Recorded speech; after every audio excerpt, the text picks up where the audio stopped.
Hello everyone, आज के lecture में हम डिस्कस करेंगे सेमी एम्पिरिकल मास फॉर्मूला से रिलेटेड न्यूमेरिकल प्रॉब्लम को, जो कि प्रीवियस ईयर में पूछी गई है सीएसआई नेट में। तो शुरू करते हैं। फर्स्ट क्वेश्चन में उन्होंने बाइंडिंग एनर्जी इस तरीके से दी हुई थी। आपसे पूछा गया था Z/A का रेशियो क्या होगा फॉर मोस्ट स्टेबल आइसोबार। ठीक है, तो इसका फॉर्मूला डायरेक्ट मैंने आप लोगों को बताया था कल के वीडियो में।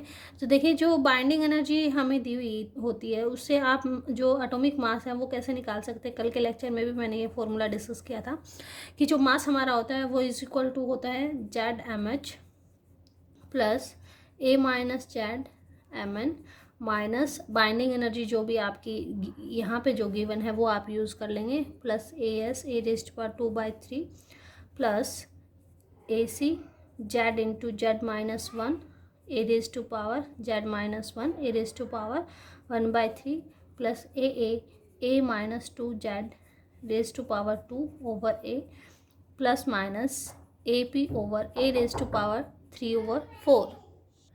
यहाँ पे मैंने आपको बताया था कि स्टेबल आइसोबार के लिए कंडीशन क्या होती है, that curly M over curly Z should be equal to 0, और वहाँ से जो जेड की वैल्यू निकलेगी वो क्या होगा, आपका स्टेबल आइसोबार होगा। और इसका फॉर्मूला डायरेक्ट भी मैंने आप लोगों को लिखवाया था कि वो इसके इक्वल होता है A/AC/2AA इंटू A⁻2/3 प्लस 2, इसके इक्वल होता है।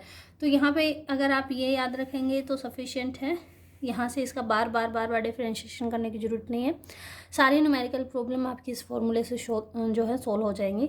अब यहाँ पे देखिए, आप कंपेयर कर लीजिए ऊपर वाले इक्वेशन में जो कि गिवन है binding energy 15.8 A minus 18.3 A⁻2/3 minus 0.714 Z into Z-1 A⁻1/3 minus 23.2 A-2Z² ये आपकी क्या होगी, वॉल्यूम टर्म होगी, ये सरफेस एनर्जी टर्म होगी, ये कोलम्बिक होगी, ये आपकी एसिमेट्रिक जो भी टर्म होगी। तो आपको कोलम्बिक एनर्जी चाहिए जो कि 0.714 है, और आपको एसिमेट्रिक चाहिए जो कि 23.2 है। तो ये वैल्यू यहाँ पे पुट कर दीजिए कंपैरिजन करके। तो Z/A की वैल्यू क्या आ जाएगी, 1/AC की वैल्यू कितनी गिवन है कोलम्बिक की, 0.714 डिवाइडेड बाय 2 इंटू एसिमेट्रिक की जो वैल्यू है वो क्या है 23.2 इंटू में ए क्या गिवन है आपको, जो कि ए यहाँ पे गिवन न्यूक्लियस वो है 64। ए इज इक्वल टू क्या है 64। तो यहाँ पे 64⁻² प्लस 2 करेंगे, सोल्व कर लीजिए। ये इक्वेशन क्या आ जाएगी 1/0.714 इंटू ये टर्म आ जाएगी 464, और यहाँ 64 क्या आता है 4⁻3 होता है, और 3 से 3 कैंसिल हो जाएगा, 4⁻2 बचेगा। तो आपके पास क्या आ जाएगा, इंटू में 16 आ जाएगा प्लस 2। इसको सोल्व करेंगे तो ये टर्म आ जाती है आपकी 23.2 ओवर यहाँ पे आ जाएगा 52.112, इस तरीके से आ जाएगा। और इसको अगर आप सोल्व करते हैं दिस इज़ नियरली 0.4452। ठीक है, आपसे नियरेस्ट पूछा गया था, तो ये नियरेस्ट क्या होगा 0.45 के नियरेस्ट होगा। ऑप्शन सी यहाँ पे क्या हो जाएगा, आपका करेक्ट ऑप्शन हो जाएगा।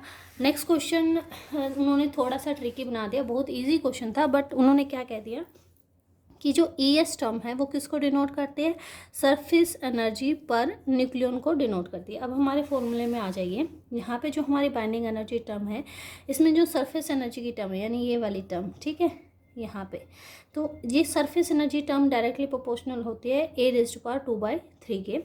बट उन्होंने क्या कहा है, ES किसको रिप्रेजेंट करे, surface energy per unit nucleon को, यानी जो ES टर्म होगी वो प्रोपोर्शनल होगी A⁻2/3 जो कि सरफेस एनर्जी है डिवाइडेड बाय A के पर न्यूक्लियन, है ना।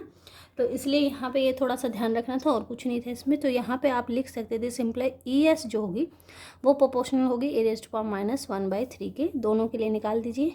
ES for aluminium 1327 is to ES for zinc 3064 is equal to क्या आ जाएगा, यानी 27⁻⁻⁻⁻³ एंड 64⁻⁻⁻³ इक्वल टू क्या आ जाएगा, दिस टर्म इज, ये आपकी हो जाएगी 4 ओवर, ये ऊपर चला जाएगा 4³ और ये आ जाएगा 3³ तो आंसर क्या आ जाएगा 4:3। तो ऑप्शन बी यहाँ पे आपका करेक्ट ऑप्शन हो जाएगा।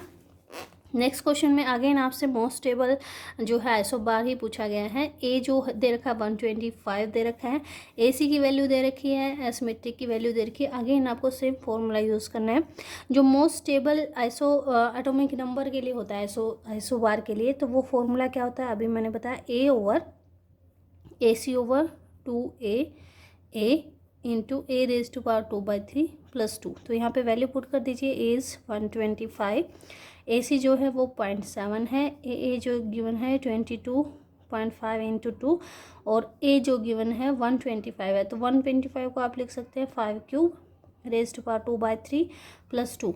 तो ये सोल्व करके क्या आ जाएगा आपका 125/0.7 20, इसको आप क्या लिख सकते हैं 45 लिख सकते हैं। दिस टर्म इज 22.5 इंटू 2 45 हो गया, और यहाँ पे आ गया 25 + 2। ठीक है, अब यहाँ इसको अगर आप सोल्व करेंगे तो नियरली आता है, ये आ जाएगा 125/2.389, दिस इज़ नियरली 52.3। ठीक है, तो यहाँ पे जो मोस्ट स्टेबल होगा, जिसका जेड नंबर क्या होगा 52 होगा, वो मोस्ट स्टेबल होगा। तो ऑप्शन सी आपके क्या हो जाएगा, यहाँ पे करेक्ट ऑप्शन हो जाएगा। इस तरीके से कि 0.5 यहाँ पे बहुत नियर आए हुए हैं, तो आपने ये ध्यान रखना है कि पॉइंट के बाद की जो टर्म है वो 0.5 से लेस होनी चाहिए। 0.5 से लेस है, इसलिए हमने 52 रखा है यहाँ पे। मोस्ट नियर क्या होगा, यहाँ पे 52 होगा। नेक्स्ट क्वेश्चन डिस्कस करते हैं। नेक्स्ट क्वेश्चन में भी अगेन सेम बात दी हुई है, आपको एसिमेट्रिक दे दी, कोलम्बिक एनर्जी दे दी, ए की वैल्यू दे दी, आपसे मोस्ट स्टेबल, वही सेम फॉर्मूला यूज़ करोगे। Z is equal to A/AC/2AA। पूरा सोल्व करने की आपको ज़रूरत नहीं है, आप सिर्फ ये याद रख लीजिए, ये फॉर्मूला अगर आपको याद है तो आपके सारे न्यूमेरिकल यहाँ से सोल्व हो जाएंगे।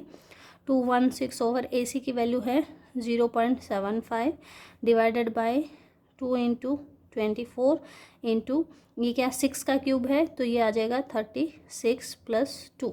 ठीक है, और अगर आप इसको सोल्व करें तो 12 से ये डिवाइड हो जाएगा 2 और 3, हाँ, तो ये टर्म आपकी आ जाएगी 216/2.562 विच इज़ नियरली 84.31, या फिर नियरली कह सकते हैं 84। ठीक है, तो सी ऑप्शन यहाँ पे क्या आ जाएगा, करेक्ट ऑप्शन हो जाएगा।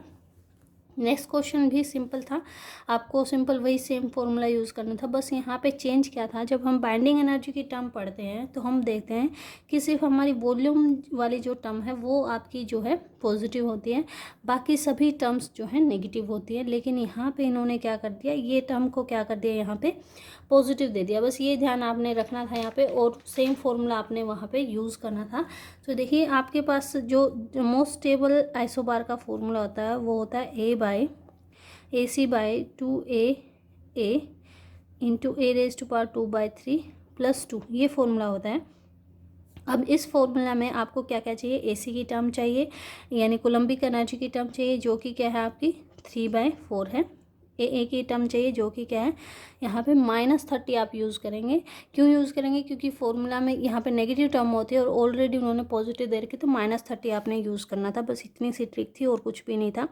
तो ये टर्म आ जाएगी आपकी AC की वैल्यू हमारे पास है 3/4 इंटू 1/2 इंटू -30, A की पावर आपकी आ जाएगी 2/3 + 2। ठीक है, अब यहाँ से इसको सिंप्लीफाई कर लेते हैं, ये टर्म आ जाएगी A/3, यहाँ से कैंसिल हो गया, 10 आ गया, तो 2 ये आपका आ जाएगा 80 आ जाएगा यहाँ पे, ये -A⁻²/3/80 + 2। ठीक है, इसमें से A/2 को बाहर ले लेते हैं, तो ये टर्म आ गई 1